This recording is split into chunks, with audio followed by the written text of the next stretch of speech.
வணக்கம். இன்னைக்கு நாம் பார்க்க போகிறது சளி, இரும்பல், கபத்தை எடுக்கக்கூடிய ஒரு மாத்திரை. செலவு இல்லாமல் இது உங்களுக்காக. இப்போ இந்த வெள்ளை இருக்கும் பூவை, இது வெள்ளை இருக்கும் பூவு, இது கொண்டு வந்து சுத்தம் பண்ணுறது எப்படின்னு பார்த்துக்கோங்க. இந்த பூவை கொண்டு வந்து இப்படி சுத்தம் பண்ணணும். இப்படி கிள்ளி எடுத்து இந்த நட்சத்திரம் மாதிரிக்கிறத அடியோடு கிள்ளிடணும். இது போல் விரித்து இந்த பூவினுடைய இதை எடுத்து இந்த மொட்டு கிள்ளிடணும். இதுதான் சுத்தி. எவ்வளோன்றது எடை போடுவோம்.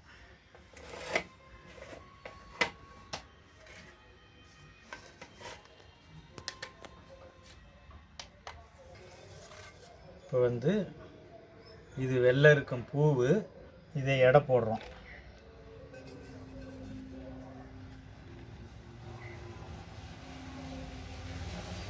பத்து கிராம் வெள்ளை இருக்கும் பூவு.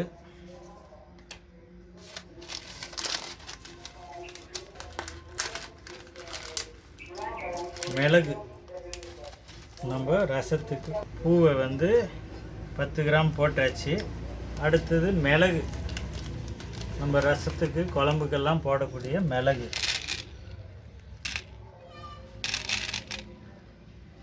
இது ஒரு 10 கிராம்.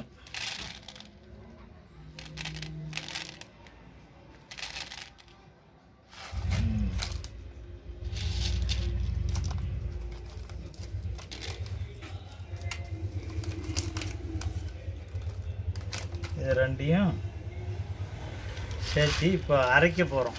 வெண்ணெய் மாதிரி அரைக்கிறோம். கல்லில் போட்டு வெண்ணெய் மாதிரி அரைக்க போகிறோம்.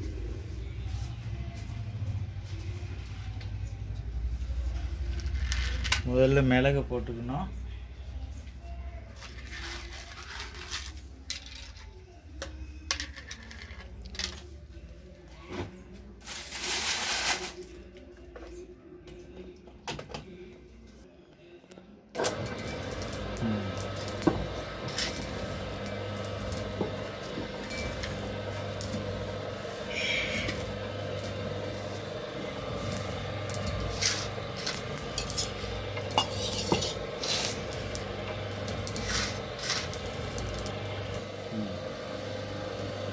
இப்போ மிளகு அரைச்சாச்சு.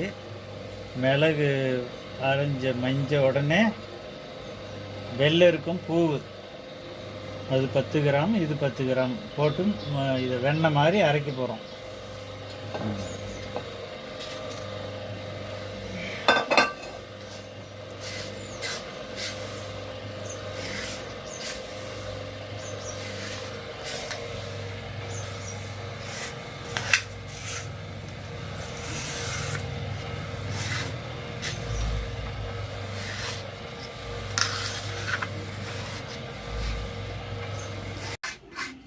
இது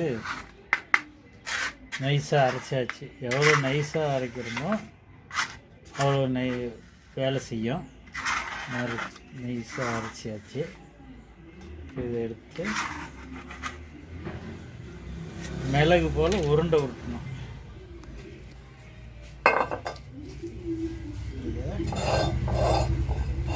மிளகு போல் உருண்டை உருட்டணும்.